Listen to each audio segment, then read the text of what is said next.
안녕하세요. 산매차노 나슬만. 자, бүгдээрээ 26 дугаар хичээл дээрээ дахиад хүрээд ирлээ. За 26 дугаар хичээл дээрээ за юу үцгээ бүгдээрээ хамтаа харцгаая.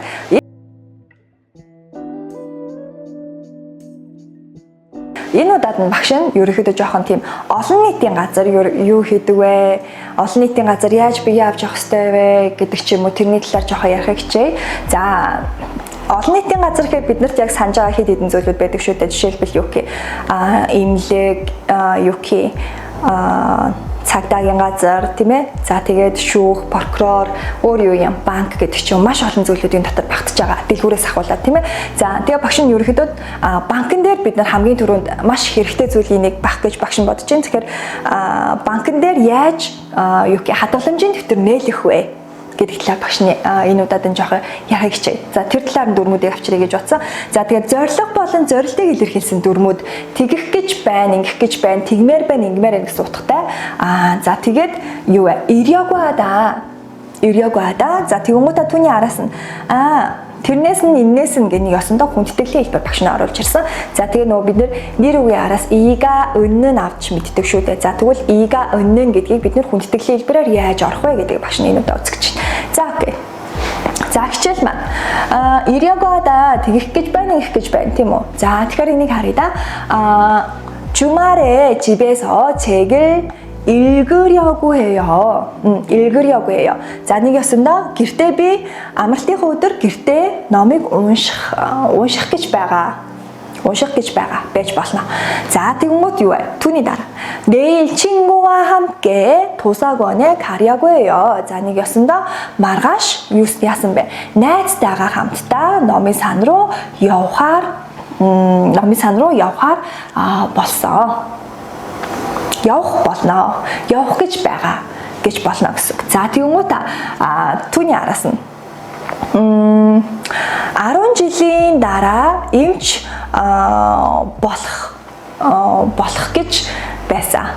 болох гэж байсан биш. Одоо хойно нэг хэё байгаа учраас бид нар болох гэж байгаа. 10 жилийн дараа би эмч болно гэдэг хүмүүс ингэ ярьдаг шүү дээ. За яг тэр хэлбэрээ гэж та бүхэн ойлгох нэ.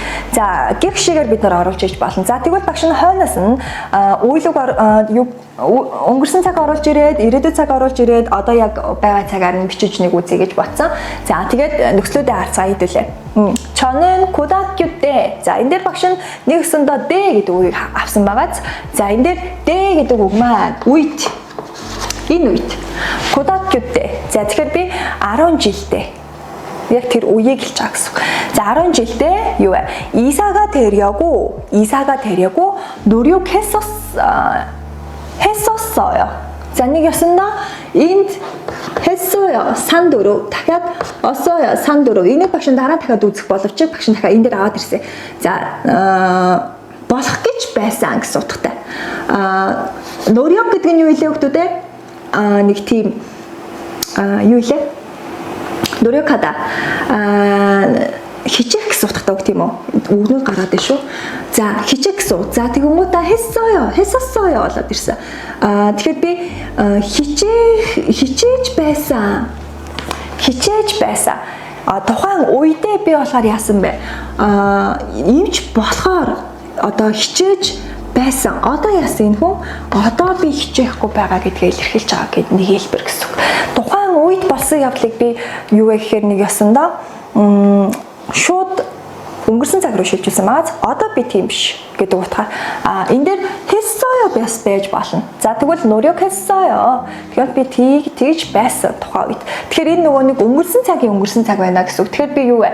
Магадгүй нөгөө нэг 10 년 후 гэх шигээр бид нар ярьж болно гэж ойлгох нэ. За энийг тухайн үед нь багш нь дахиад левел ахих үед нь багш нь дахиад ярьж өгнө.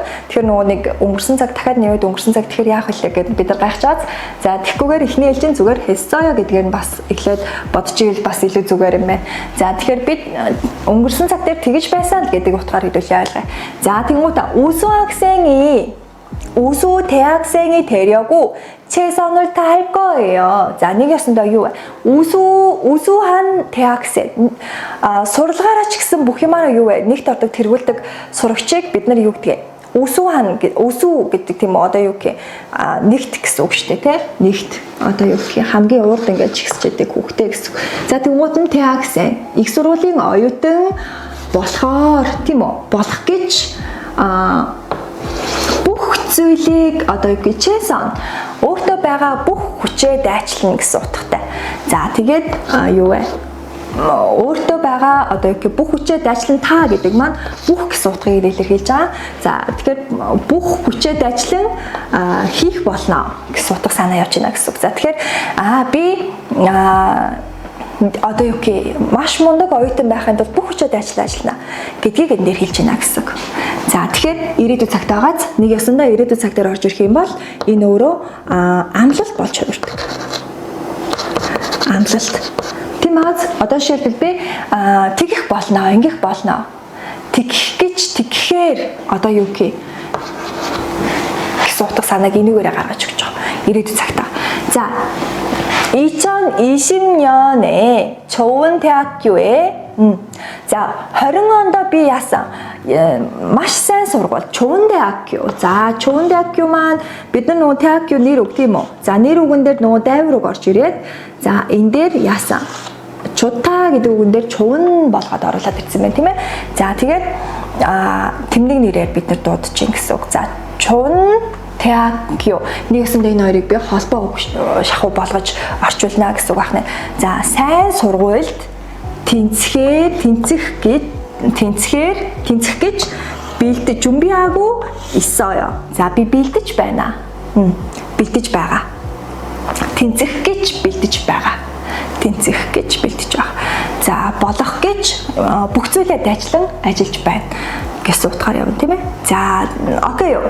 За, ингээд хэдүүлээ Юриагуада гэдэг дүрмийг өнгөрсөн цаг ирээдүй одоо цаг дээр нь хэд хэдэн байдлаар хамтаа харж үзлээ. За, дараагийн дүрм. За, энэ дараагийн дүрм маань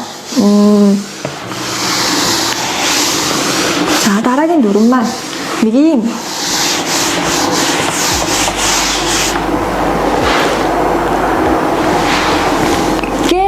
гэдэг хэлбэр маань 이가 гэдгийг агуулдаг. 개서는 гэх юм бол өннө гэж ойлгочиход болно гэсэн үг. За, тэгэхээр бид нар дандаа нэрлэхийн ялгал ярихаас нэр үгийг бид нар тодтогод. Тэгвэл бид нар ясаа 이가 өннө гэдэг маань дандаа энгийн хэлбэр байсан байна. 개서 гэх юм бол би илүү хүндэтгэх хэрэгтэй байна гэдгийг ойлгох хэрэгтэй болох нь тийм үү. За, 부모님 гэдэг үг маань миний эцэг их учраас би тэр хүмүүсийг хүндлэх хэрэгтэй тийм ээ. За, тэгэхээр 부모님께서 집에 계십니다. За, нэг ёсондоо би энэ хойноос нь 개서 гэдэг үг аваад ирэх юм бол хүндэтгэлийн хэлбэр ороод ирэх юм бол юу вэ? Хойдон байгаа үйл өгөн заавал хүндэтгэл. Энэ ч гэсэн хүндэтгэл. Энэ хоёр заавал тэнцүү явж идэг нэг ёсондоо. За, тэгээд энэ хоёрыг ерөнхийдөө тэнцүү байлгах дүрм маань багш нь дахиад дараагийнхаа одоо юу гэх слайд дээр дараагийн слайд дээр үзүүлээ явчих. За, 할머니께서 방에서 주무시니까 조용히 하세요. нэг ёсондоо имээ өрөөндөө унтаж байгаа учраас 주무시다 гэсэн орж ирсэн учраас чада гэдэг үг чинь хүндэтгэлийн хэлбэрлээ хувирсан байна. За, хувираад яасан? 주무시니까 унтаж байгаа болохоор 지내고 байна уу? 지내고 байцгаана уу? За, тэгээс 어머니께서는 엄마는 одоо юу вэ? манай ээж маань яасан? 아침밥을 드십니다. өглөөнийхөө цаг ууж байна. 드시다 эзэслэн хүндэтгэлийн хэлбэр орж ирсэн байна гэж та бүхэн харж болох юм байна. За, мэдээж нөгөө нэг 이가 은느нийг залгаж байгаа учраас бид нар 개서는 гэдгийг амархан ялгаа залгачиж чадчихээн тийм үү. За, гэвч хойно нь орж ирж байгаа үгнүүд нь шал эсрэг бүр ингээд огт харж байгаагүй үгнүүд орж ирж байгаа учраас бас ингээд жоохон паникнд орж байгаа гэж багш нь бодож байна. За, тэгээд багш нь ер нь авчрахтаа энэ дээр юу гэсэн байна? Залгаж оруулбал өгүүлбэр хүндэтгэлийн хэлбэр солигддог. Эдгээр дандаа солигддог гэдгийг бид нар анзаарах хэрэгтэй. За, тэгээд дээрэс нь тэгээд яагаад бид нар хойдлын одоо нөгөө нэг юу вэ? Үйл өгнүүд маань хувираад байгааг багш нь одоо тайлбарлаж өгье. За, ингээд бид нэг өгүүлбэрийг тэр чигээр нь юу вэ? Нэгэсэндээ хүндэтгэлийн хэлбэр бичиж чаддаг болно гэсэн. За, үйл үгийн хүндэтгэлийн хэлбэр байх нь тийм үү? За, нэр үгэн дээр босоо ийтэй жир гэж авах нь тийм ээ. Гэвлэгч гişгээрээ ялгарна. За үйл үгэн дээрээ хэвтэй гişг гэдгийг авах нь тийм үү. За ингээ харъя да. 할머니께서는 할머니께서 одоо юу вэ? 할머니께서 이 할머니가 이가 어쩌라우치라스 가운 тийм ээ. За 할머니가 신문을 읽으십니다. 자 신문 선ung 읽으시다 유일때 읽다 보유 인유야. нэгэсэндээ унших гэсэн утгатай үг тийм үү. За унших гэсэн үгэн дээр маань юу лээ? Өөшидаа гэдгийг заалгаж чинь тийм ээ. За тэгэхээр та хасагддаг. Тэнгууд энэ юу вэ? Гүйгүүлэгчтэй учраас ч гэсэн хасагдана гэсэн үг. Маань хасагдах уу маань эсрэгээр орж ирнэ. За тэнгууд яасан энэ дээр та хасагдсан. Тэгээд шидаа нь орж ирээд үүний араас нь дахиад нэмэгдсэн юм нь юу вэ? Нөгөө нэг имнида. Бэнэ имнида. За имнида гэхээс илүүтэйгээр бид нэр үйл үгнээр залгахдаа юу залгадаг? Симнида гэдгийг залгадаг тийм ээ. За тэгээд энэний эс маань яасан? Хасагдсан. Яагаад вэ?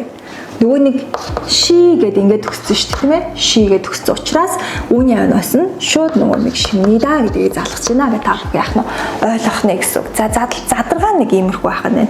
За 선생님께서 한국어를 가르치십니다. 자, энэ ч гэсэн ялгаа ахгүй. За, 가르치 хүртэл багш нь авъя даа насагдана. За, энэ дээрээ нэмлээ 의시다 нэмсэн тийм үү? За, 의시다гийн энэ нөгөө нэг юу вэ? Доор нь пачин байхгүй байгаа учраас багш нь энийг хаслаа. Гэдгийг. За, тэгэнгүүтээ яасан? С гэдгийг жирэглээд имнийда гэдгийг авлаа. За, тэгэнгүүт энэ маань юу болсон? Энэ бас хасагдана тийм үсэ гэдэг маа. Тэнгуудаа энэний доор яг энтэй ижилхэн орж ирээд ингэж орж ирж байна тийм ээ. За гэдгийг бид нэр анзаараад харж бас чаддаг байх хэрэгтэй болох нь шүү. За 부모님께서 이번 주말에 한국에 오셨어요. 자 오시다 юу вэ? 오다 тийм үү? 오다다 хасагдсан. Тэгээ үүнд нэмлээ. 이시다 нэмлээ. 이시다гийн да энэ хасагдлаа. Тэнгуудаа яасан? Адод нэмэгдсэн юм байна шүү дээ тийм үү. За тэгээд эн чинь босоо ий байгаа учраас багш нь яхаа йодын залгалаа гэж үзлээ. За йод дээр юу залгасан байна тийм ээ. За ингээд өшиосоё гэдэг хэлбэр чинь гарч ирж байна гэсэн. За задаргааг нэхэд амархан болж байгааз. Нэр үгэн дээр. Нэр үг. 선생님이다 гэж төгсөж байгаа тийм үү. Даа насагдлаа. За тэгвэл энэ дээр нэмэхээр юу болох вэ? Тэнд байгаа нэр үгэн дээр за энэ. 자, 선생님 이시어요 гэсэн мэт тийм ээ. 이시어요. За нэгэсэндээ 이시어요 гэх энэ хэсэг маань хураагдсан. Сэё болсон гэсэн. Тэгээ бид нөгөө нэг юу вэ? 조용히 하세요 гэдэг нөгөө нэг сэё 아래 дүрэн маань бишээр яасан. 아래 дүрэн маань бид нар энэ дээр бас анхаарах ёстой зүйл маань ийм зүйл анхаарах ёстой байгаа. Тэгээ багш энэ дээр хичүүл харагдах нь харагдана те. За, 으세요. 이세요. 이만 아래 тийм үү? 아래 дүр. За энд байгаа 으세, 이세 байна тийм үү? 이세. За энэ маань яасан? Маань юмаа гэсэн нэг хэлбэр байж болно. Юм. Ийм хэлбэр. Юм. За нэг ёсондоо 선생님이세요 гэх юм бол багш маань юмаа тэр хүний хүндлээд байгаа байхгүй нэг ёсондоо багш маань юмаа. За гих шигээр бид нар бас ойлгож болно гэж ойлгох нь. За окей юу нэр үгэн дээр яаж хуурдаг гэдгийг тэгээ бид нар яасан юутай зөвлөж харьцуулт хийхээ гэдгийг ойлгосон. Араа дөрөв нь бол биш байх нь маш сайн ажиглах хэрэгтэй. Нөгөө нэг гэдэг гişгэн дээр ажиглах нь тийм ээ. За 읽다, 가르치다, 자 яасан 오다, 선생님이다. За гэсэн хэлбэрүүдээр хуурсан гэсэн үг тийм ээ. За тэгвэл тэр хуургалууд нь окей бид нар ойлголоо гэж үзлээ. За тэгвэл одоо бид нар юу үзэх гээд байна гэсэн чинь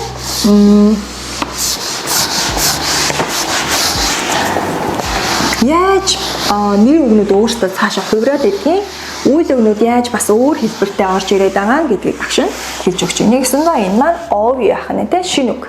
Цэжлэх хэрэгтэй. За итта. За итта гэдэг маань энэ дээр байх гэсэн утгыг илэрхийлдэг. Тэгээд яасан хүндтгэлийн хэлбэрлэл орж ирэх юм бол кэшида болох нь. Кэшида. За тэгээ могда тишида. 자, 자다, 주무시다, 둘이 주무시다. 자, 말하다, 말씀하시다. 오케이. 자, 아프다, 아프시다. 봤어요? 변찮으시다. За хоол идэх гэдэг маань чавсуушида гэх хоёр янзаар бичигддэг. Хоёулаа нь болно. За чугта үхэх гэсэн үг тийм үү? Турагашида. Турагашида. За хада хашида. Гэх шигээр ярих нь. За нэр үгэндээ тэгвэл яаж хувирдаг юм бэ? За нэр үг нь энэ дээр. За нэр үг нь pap, чинжи гэх шигээр. Жип, тэг. 생일 төрсөн өдөр тийм ээ? 생신. За 나이 нас гэсэн үг тийм үү? За тэгээс 연세. 말씀 гэх шигээр хувирж байна тийм үү? За 말 гэдэг маань яриа гэсэн үг тийм ээ? яриа маань 말씀 гэдгээр солигдно гэсэн үг. За эдгээрийг яах нь бид нар шинэ үг болгож цээжлэх шаардлагатай харьцуулах нь тийм үү? За энэ энгийн хэлбэрийн нэ. За тэгвэл би энийг ингэж өгч байгаа юм чинь энүүгээр нь бичих хэрэгтэй юм байна. Гэх шигээр хүндэтгэлийн хэлбэрлөө бид нар оруулж бичих нэ гэж яах нь ойлгох нь байна. За энийг хэдүүл нэг ажиллаад үзье да. 선생님께서 어디에 계십니까? юу вэ? багш маань 선생님이 바꿔다가 계서 юм чи. За 선생님이 어디에 있어요 гэдэг нөгөө нэг энгийн хэлбэрлүүгээ бид нэр ойлгож болно. За тэгвэл юу юм? багш маань хаана байгаа? 선생님은 гэж яах юм чинь 선생님께서는 사무실에 계십니다. За багш оффист байна. тийм ээ? 자, 할머니께서 어디가 아프십니까? 자, 하는 өвдөж байгаа юм бэ? За, юу вэ? 할머니께서는 다리가 아프십니다. хүлэн жоохон өвдөж байгаа гэж ярих нэ, тийм ээ? 자, тэгээ юу вэ? 아버지의 연세는 예순입니다. 자, бид нар одоо яасан бэ? 아위 насн хэдий? жара гэж ярьж байгаа. За гэх шигээр ярьж болчихно гэсэн. За хэдүүлээ банк нэг ясандаа ярьжсэн шүү дээ. За банк учраас за багш энэ дээр юу авчирсан бэ гэхээр банктай холбоотой одоо нэг юу гэх нэршлүүдийг багш нь авчирсан байна. За нэг ясандаа 입금 하다 гэж ярьдаг байгаа. 입금 하다 мөнгийг яах юм? банкнд хийх гэсэн утгатай. бэлэн мөнгө хийх. За 출금하다. 금 гэдэг маань ерөөхдөө мөнгийг хэлж байгаа. мөнгө. За тэр 금 гэдэг маань 출금 нэгэсэндээ авч ийн мөнгө би авах гэдэг нь 출금하다.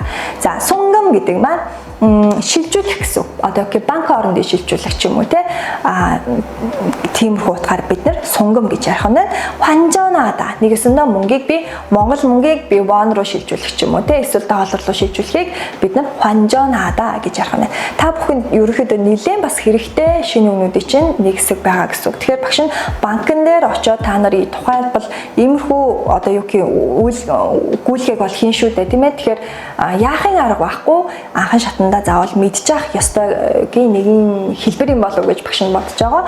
За тэгээд хойно байгаа өгнүүдэд хэдүүлээ тааруулаад үзье да. 다른 사람에게 돈을 보내다. юу вэ нэгэсэндээ би нэг өөр хүмүүс рүү яах юм мөнгийг шилжүүлж ийн гэж тийм үү юу гэсэн багш нь 송금하다 гэж ярьсан тийм ээ. За 다른 나라 돈으로 바꾸다 би өөр улсын мөнгө рүү солих 바꾸다. Тэгэхээр юу лээ 환전하다 тийм ээ. За окей. За тэгвэл 이내에 돈을 넣다 гэдэг маань юу гэсэн үг хийхээ гэсэн үг тийм үү. хаана банкнд мөнгө хийх юу лээ 입금하다. 자, тэгээд юу юм? 이내에서 돈을 찾다. 이내에서 돈을 찾다. нэгэсэндээ би яасан банкнаас мөнгө авч байгаа учраас 출금하다 гэж ярих нэ гэсэн. За, иймэрхүү жишээний юмнуудыг бид нар юу вэ? ойлгоход амархан болж байгаа зү. За тэгэхээр та бүхэн шинэ үг овыг дээрээ өөрөө зориулаад хойнонд би энийг ингэж бас тайлбарлаж болох юм байна гэд юу вэ? Өөртөө нэг юм өгүүлбэр зохиогоод үзээрэй. За энэ маань бас нэг аюу тийм бүтээлч нэг юм одоо юу гэх юм дасгал ажлын нэг хэсэг байдаг. Өгнүүдийг аюу сайн чийжилдэг. Хажуугаар нь би дүрмэж гисэн ашиглаад авдгаа гэж та бүхэн ойлгож болох нэ. За дараагийнх хэсгийг харъя. За харилцан яриа хэсэг байна. За нэг ясандаа багш нь уг харилцан яриаг та бүхэндээ бэлдээд хичээлээ дуусгах гэж байна. За юу гэж орж ирж байна? 고객님 안녕하십니까? 고객님 хинбэ? Үйлчлүүлэгч шүү дээ. Үйлчлүүлэгч сайн байна уу? 네, 안녕하세요 гэх шигээр бид нар яг нэг газраар ороод үйлчлүүлэгчтэй ярьдаг шүү дээ. За тэр нь. 어떻게 오셨습니까? юу вэ? ямар хэрэгээр ирсэн бэ? 어떻게? How? Бидний нөгөө нэг аргачлалыг хайж байгааз тэр хүн за ямар хэрэгээр ирсэн бэ? За тэгсэн чинь тунжаан Юу илээ? Банкны хадгаламжийн дэвтэр тийм үү? Хадгаламжийн дэвтрийг юу вэ? 만들려고요. Би хийх гэж байна. хиймээр байна. За яасан. 어떻게 하면 만들 수 있습니까? За яавал би хийж чадах вэ? Тийм ээ? яавал би энийг хийж чадах вэ? За 고객님께서 외국인 등록증. За нэг өсөндөө 외국인 등록증 гэдэг маань гадаад юу хүний оршин суух үнэмлэх байгаа. Гадаад хүний оршин суух үнэмлэх. За тэгэхээр би одоо тэр үнэмлэхийг яах нь тэр үнэмлэх юм уу эсвэл явган гэдэг чинь үйлээ бидний пассворд шүү дээ тийм ээ. За тэгэхээр энэ хоёрын аль нэгийг өгөх юм шиг байна тийм үү? Энэ хоёрын аль нэгийг 주시면. За бид нэр 주면 гэхгүй байх нэ тийм ээ. 주시면 바로 만들 수 있어요. За яасан 만들 수 있습니다. нэгэсэндээ би энэ хоёрын аль нэгийг өгөх юм бол би хийж өгч чаднаа. Танд одоо ингээд хадгаламжийн дэвтэр нээж өгч чаднаа гэсэн юм тийм үү. За тэгээд 네 외국인 등록증 여기에 있습니다. нэгэсэндээ мэ энэ байна гэж нөгөөнд өгөх нэ. За 고객님 현금 카드만 бид нар ингэж ойлгож болно. За энд байгаа 현금 카드 гэдэг маань бэлэн мөнгөний картыг хэлж байгаа. Та ганцхан ийм нөгөө нэг юу илээ? Тунжаан буюу дэвтэр авахаас гадна карт ч гэсэн авах уу тийм ээ. Карт маань нэг юм байгаа шүү дээ. За энэ картыг ч гэсэн авах уу ингээд тоотой. За авах уу гэж юм. Тэгэхээр юу вэ бид нар авъя. Нэгэсэндээ би ийшээ мөнгө хийх юм бол энэ мөнгөө би бэлэн мөнгө барьж яваад ах шаардлагагүй. Зүгээр энийг очиод би яах вэ? Зуруулаад уншуулаад болно гэсэн үг тийм. За тэрийг хэлж байгаа гэсэн үг шүү. За